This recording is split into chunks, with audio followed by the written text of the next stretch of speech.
Fala pessoal, tudo bem? Então, a gente vai entrar na nossa matéria nova que é governo geral. Então, para falar do governo geral, a gente tem que falar da nossa matéria de antes, que são as capitanias hereditárias, né? As capitanias hereditárias, como vocês sabem, como a gente já viu, foi o modelo que o rei implementou, dividindo o Brasil em 14 grandes faixas com 15 lotes de capitanias. Mas a gente viu que essas capitanias não deram certo. Por quê?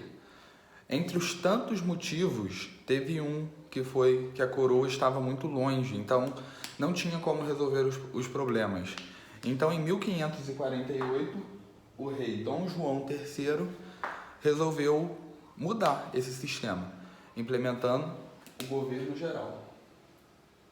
Qual era o objetivo desse governo geral? O principal era centralizar o poder de Portugal aqui no Brasil, certo? Depois vinha povoar o país. O país já era povoado, mas tudo bem. Ele queria povoar o país com portugueses. Era povoado, mas tinham muitos indígenas. E depois de um tempo, né, ele queria que o país fosse povoado, fosse uma colônia de Portugal com muitos portugueses habitando aqui. Relacionar-se com indígenas. Então, a gente viu também que um dos grandes problemas das capitanias, era que os capitães donatários não conseguiam conter os indígenas, e isso gerava muita guerra entre os indígenas e colonos. E ele queria acabar com essas guerras. Então, esse relacionamento com os indígenas como era? Ou os indígenas se submetiam aos colonos, aos portugueses, ou os portugueses terminavam os indígenas. Não tinha muita conversa, muito diálogo para chegar em um consenso. Controlar a economia e a produção. Controlar a economia e a produção. Então, como a coroa ficava muito longe, não tinha ninguém responsável por controlar tudo que se produzia no Brasil, por ver se o pessoal estava mandando tudo para o Brasil, se não estava havendo contrabando e etc e tal. Então o rei precisava controlar essa economia, principalmente do açúcar, porque o açúcar era a principal atividade econômica do país. E a produção era para organizar mesmo os engenhos, né, e tudo mais. Mas aí você pergunta, as capitanias hereditárias foram extintas? Acabou as capitanias quando entrou o governo geral? Não, continuou. Continuou, mas agora a capitania era subordinada ao governador geral, certo? O governador geral era subordinado ao rei Dom João III na época, ok? Então a administração ficou assim, ó. O rei dava as ordens ao governador geral. O rei passava as ordens da coroa para o governador geral. O governador geral passava as ordens para os capitães donatários. E os capitães donatários, por sua vez, passavam as ordens às câmaras municipais. Câmaras municipais. Vocês devem conhecer esse nome, porque até hoje existem as câmaras municipais. Então, elas eram responsáveis por organizar as vilas e tudo mais. Na sua cidade, com certeza, tem uma Câmara Municipal, é uma espécie de prefeitura, né, onde ficam os vereadores e tal. Eu vou tirar um tempinho e vou falar sobre isso. Pessoal, então, como é que ficou isso? Ficou assim, ó.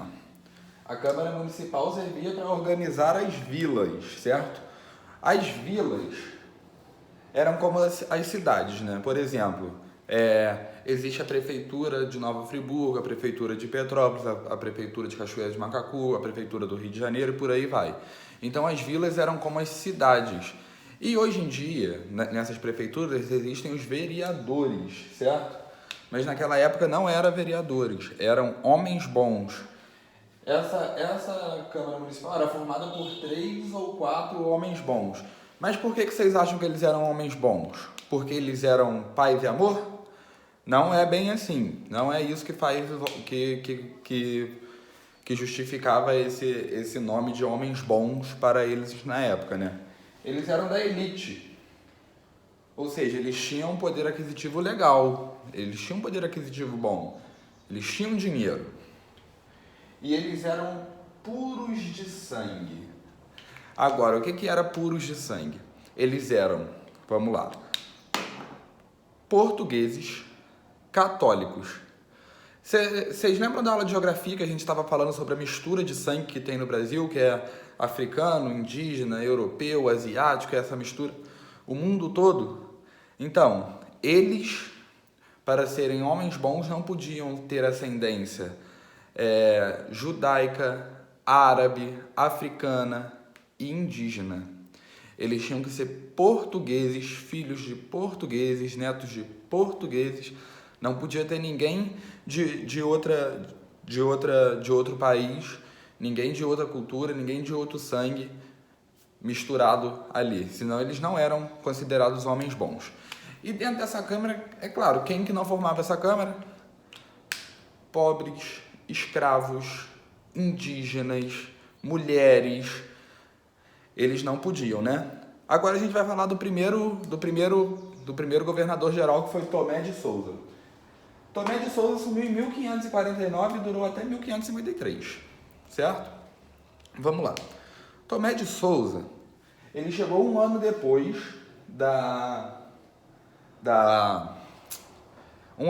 de que o rei tomou a decisão de fazer o governo geral aqui.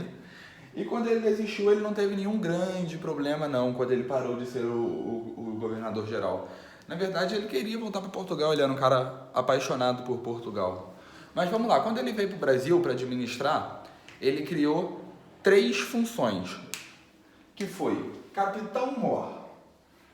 O Capitão-Mor era o responsável pela defesa do litoral da colônia, certo? Visto que ingleses, franceses e holandeses estavam sempre querendo invadir o Brasil para explorar, né? Então ele precisava de um cara que tomasse conta dessa defesa. Ouvidor-Mor. Ouvidor-Mor era o cara que garantia a justiça na colônia. Era como se fosse um juiz hoje em dia. E Provedor-Mor. Provedor-Mor era o cara do dinheiro. Era o cara que controlava a economia, que controlava quanto de imposto ia chegar até a coroa, quanto de dinheiro que a colônia ia gastar, ok? E assim, quando ele veio para cá, ele trouxe 3 grupos específicos que a gente vai falar sobre. Mulheres. As mulheres portuguesas que ele trouxe para cá, elas vinham para cá com uma única missão, que era casar com os portugueses. O que estava acontecendo? Descobriram o Brasil em 1500, descobriram. Já era 1549. Já tinha se passado meio século, quase 50 anos, né? E os portugueses e as indígenas estavam se casando, e o rei Dom João III não estava gostando muito disso, né? Então ele mandou junto com Tomé mulheres portuguesas, escravizados, que era mão de obra, para trabalhar nos engenhos. Eles eram as mãos e os pés dos senhores dos engenhos, porque eles faziam tudo. Jesuítas. Jesuítas, vou fazer um quadro daqui a pouco para falar sobre eles, certo? Eles vieram comandados por Manuel da Nóbrega. E também teve um outro padre que teve uma influência muito importante, que foi o Padre Anchieta, e a gente vai falar sobre eles depois. Mas com tudo isso, né? Com os cargos para ajudar ele, com ele aqui no Brasil para tomar conta dos capitães donatários, ele precisava de um lugar para trabalhar, de um lugar para fazer a sua administração. Aí ele fez o quê? Fundou a primeira capital do Brasil. Vocês lembram qual que é a primeira capital do Brasil?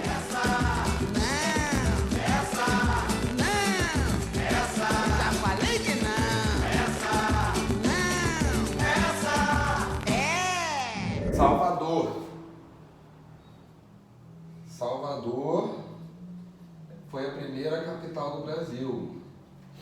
E Salvador era o lugar perfeito para ser a primeira capital do Brasil. Por quê? Não sei se vocês já tiveram a oportunidade de ir no Nordeste, mas Salvador é formado por montes e morros, certo? E o que acontece? Com montes e morros, tinha como ele se instalar, o Capitão-Mor se instalar e tomar conta do litoral brasileiro, porque ele tinha uma visão, assim, ele tinha uma visão privilegiada do mar, porque não existia avião, né? Ninguém invadia pelo avião nem nadando. Então, ele tinha uma visão privilegiada do mar. Fora isso, os engenhos de açúcar, que era onde dava a riqueza, a maioria era no Nordeste, então ali ele estava perto. E Tomé de Souza, ele é um cara que gostou tanto de Salvador que ele desenhou Salvador à mão. E assim, e ficou muito parecido. E como eu disse, ele não teve nenhum grande problema, mas em 1553, de tanto ele pedir para voltar para Portugal, o rei acabou aceitando. Mas agora, antes da gente falar do segundo governador-geral, a gente vai falar sobre os jesuítas um pouquinho, que eles tiveram um papel importantíssimo para o Brasil colônia. Agora a gente vai falar um pouco sobre os jesuítas. Os jesuítas veio com 2 objetivos específicos, mas nós vamos falar por partes. O primeiro era catequizar os indígenas. Agora, como que você catequiza um índio, um indígena, se você não fala a mesma língua que ele?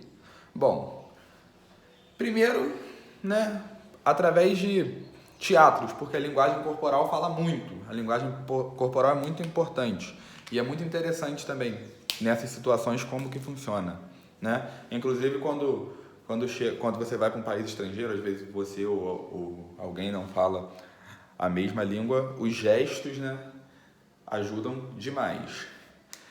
Mas também o padre José de Anchieta, ele fez uma coisa muito bacana, bacana, né? Era bacana para a época, mas a gente não sabe ao certo como é que é. Mas ele traduziu a língua tupi para a língua portuguesa. Ele criou o primeiro dicionário tupi-português. E a partir daí ele podia catequizar os índios através de sermão, através de missas, né? De muitas formas. E eles tinham um outro objetivo, que era aportuguesar os indígenas. Aportuguesar. O que seria aportuguesar? Não bastava somente converter os indígenas ao catolicismo. Aportuguesar, eles batizavam os indígenas, trocavam o nome deles, ensinavam os costumes europeus e, enfim, por aí vai. Eles queriam que os indígenas virassem europeus, portugueses, né? Mas vamos lá. Aqui tem o que a gente chama de deveres dos jesuítas. Hoje a gente tem uma coisa chamada cartório. Quando alguém nasce, você vai lá, registra o nome. Quando você vai casar, você assina um documento no cartório. E por aí vai. A gente tem escola, que é onde educa, né? Mas naquela época não tinha. Então, de quem era a missão de batizar, de dar um nome quando tinha um recém-nascido? Dos jesuítas. Quando você queria se casar, você tinha que ter a bênção de quem? Dos jesuítas. E educar também era dos jesuítas. É claro, batizar, casar, até hoje você pode fazer junto à igreja. Mas hoje a gente tem uma coisa que a gente chama de Estado laico, né? Que assim, o Estado não tem, como é que eu posso dizer? Não tem nenhuma ligação com nenhum grupo religioso, mas naquela época tinha com a Igreja Católica. Hoje em dia, se você quiser se batizar, se casar na igreja, você pode, aí é de cada um, né? A gente tem a liberdade de expressão para isso. E educar? Educar era educar indígena, escravizado, filho de pobre? Não. Educar era educar os membros da elite, e geralmente os homens só, né? Essa era a missão de educar. Inclusive os jesuítas criaram, né, uma escola na Bahia e uma em São Paulo, que existem até hoje, para você ter noção. E eles fizeram os primeiros cursos superiores, que foi de letras, de filosofia e de teologia. Foi isso dos jesuítas, né? Eles celebravam as missas, certo? Até hoje os católicos celebram missas. E além disso, os jesuítas também eram responsáveis por educar os padres, de formar novos padres, né? Isso que tinha me fugido. Agora nós vamos entrar no segundo governador. Você lembra que a gente falou que o Tomé de Souza já queria ir embora, mas ele não teve nenhum grande problema ao sair? Esse, o segundo governador, que foi Duarte da Costa, teve um problema. Mas vamos entender. Duarte da Costa governou de 1553 a 1558. Ok. E ele começou de uma forma 10. Começou todo mundo gostando. Por quê? Ele teve uma aproximação nunca vista antes com os indígenas, com a ajuda de Padre Anchieta e Manuel da Nóbrega. Ele teve uma aproximação ótima. Mas, assim, aconteceu uma coisa com ele que eu acho que nem ele sonhava. Vocês lembram que os ingleses, os franceses e os holandeses estavam sempre invadindo o Brasil? Bom, em 1555 aconteceu. Os franceses invadiram o Brasil. E eles invadiram de uma forma tão inteligente, tão bem pensada, que foi o seguinte: eles sabiam que os portugueses não povoavam a Baía de Guanabara, né? Como que eles sabiam? Eles vinham até aqui, contrabandeavam o pau-brasil. Não era contrabando, mas assim, eles faziam escambo com os indígenas e levavam o pau-brasil para a França, né? E eles perceberam que os portugueses não povoavam essa área. Então, eles invadiram aqui. Aí chegou aqui, eles tiveram uma visão que talvez os portugueses não tiveram. Em vez de fazer guerra com os indígenas, de guerrear, eles se uniram com os indígenas tamoios, que consideravam os portugueses inimigos. Então, os dois com um único inimigo em comum, eles uniram forças e, assim, ficaram demais, fortíssimos. Duarte tinha que guerrear, né? Eu vou fazer um quadro explicando como que aconteceu essas guerras e qual foi o problema da gestão dele. Então, a gente sabe que Duarte tinha que batalhar, mas teve um pequeno problema, que ele não ganhou nenhuma batalha. Ele perdeu todas as batalhas. Aí você imagina, ele já estava, né? A coroa já não estava, né, gostando muito, porque eles botaram o governador-geral que não conseguia expulsar uma colônia francesa que se formou dentro da colônia portuguesa no governo de Duarte. Aí, para terminar de se afundar, até que sem querer, mas terminou de afundar, foi o seguinte: ele brigou com os jesuítas. Mas por que ele brigou com os jesuítas? Vocês lembram que os jesuítas catequizavam e aportuguesavam os indígenas? O filho dele teve a brilhante ideia de escravizar os indígenas catequizados. E o Anchieta não gostou nada disso. Nada mesmo. E relutou que não queria. Né? E com essa briga dos jesuítas, ele não conseguindo expulsar os franceses e tudo mais, foi a gota d'água. Ele manchou a sua imagem perante a coroa e foi mandado embora em 1558. Em 1558 acabou o governo Duarte da Costa. E ele foi o único que foi mandado embora. Agora nós vamos começar a falar de Mendes Sá. Mendes Sá veio depois de Duarte da Costa. Para muitos ele foi o melhor governador que o Brasil teve. Vamos começar. Ele começou em 1558 e só acabou em 1572. Foram 14 anos. Foi muito tempo. E quando ele chegou aqui, ele precisava expulsar os franceses. Então ele fez uma forte campanha contra os franceses. Certo? E na primeira batalha dele, eles tiveram, os portugueses, uma vitória parcial. O que seria uma vitória parcial? Vitória parcial na primeira batalha. Os franceses estavam ocupando aquela região da Baía de Guanabara toda, né? E estavam adentrando, explorando. Entrando e explorando. Ou seja, eles já estavam em muitos postos. E a primeira batalha, o Mendes Sá conseguiu tomar um desses pontos. Mas ele teve que se retirar, porque as embarcações dele ficou muito danificada. E assim, eles ganharam um ponto, certo? Eles ganharam o ponto X. Ganharam o ponto X... Eles estão ali, mas como eles precisaram ir embora, os franceses voltaram para onde eles já tinham tomado. E o Mendes Sá, o que ele fez? Foi buscar ajuda. E conseguiu ajuda. E eu vou falar para vocês agora como que foi essas ajudas. Então agora a gente vai falar sobre as ajudas que o Mendes Sá teve. Primeira ajuda, jesuítas. Lembra que o Duarte da Costa tinha brigado com os jesuítas porque o filho dele queria escravizar os jesuítas catequizados? O Mendes Sá foi mais esperto. O que ele fez? Ele pediu para os jesuítas negociarem com os indígenas tamoios. Vocês lembram que os franceses fizeram aliança com os indígenas tamoios? Eles estavam muito fortes porque tinham o poder de fogo dos franceses, mas o conhecimento do local dos indígenas. Então eles estavam fortíssimos.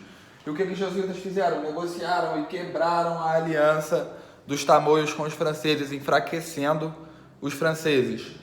Catarina, que era regente de Portugal na época, ele pediu para Catarina mandar uma frota de ajuda para eles guerrearem contra os indígenas. E assim ela fez. Essa frota veio comandada pelo sobrinho de Mendes Sá, que era Estácio de Sá, e foi um cara muito importante para essa batalha também. Araribóia. Araribóia era um chefe de tribos de indígenas termiminóis, certo? Ele era um guerreiro, ele era um batalhador. Vamos lá então. Com toda essa força, o enfraquecimento dos franceses sem a ajuda dos tamoios, a expulsão veio em 1565. Mas existiram muitas batalhas dessa expulsão. E em uma dessas batalhas, Estácio de Sá foi morto. Mas eles foram conquistando aos poucos, né? Cada parte, antes de expulsar. Porque os franceses já estavam em um grande pedaço do território. E um desses pedaços que eles conquistaram, o Estácio de Sá ganhou para poder continuar combatendo, montando as suas estratégias. E ele fundou a Vila São Sebastião do Rio de Janeiro. A Vila São Sebastião do Rio de Janeiro é o Rio de Janeiro hoje em dia. Araribóia, que ajudou, Estácio de Sá morreu, Araribóia continuou vivo. Araribóia que ajudou. O que aconteceu? Ele ganhou uma Seis-Maria. Mas para ele ganhar essa Seis-Maria, ele teve que se aportuguesar. Então ele foi catequizado, se converteu ao catolicismo, foi batizado. E o nome dele agora era Martim Afonso de Souza, certo? A Seis-Maria que ele ganhou era próxima à Baía de Guanabara. E hoje a Seis-Maria que era dele é Niterói, a cidade de Niterói. E em 1572, o real motivo de Mendes Sá sair do governo geral, deixar de ser o governador geral, porque ele foi morto. Ele foi morto não, ele morreu de causa natural na Bahia. E causou um certo desespero na coroa, mas isso é assunto para outro dia. Gente, espero que vocês tenham entendido. Caso não tenham entendido, entre em contato comigo, tá? Um beijo.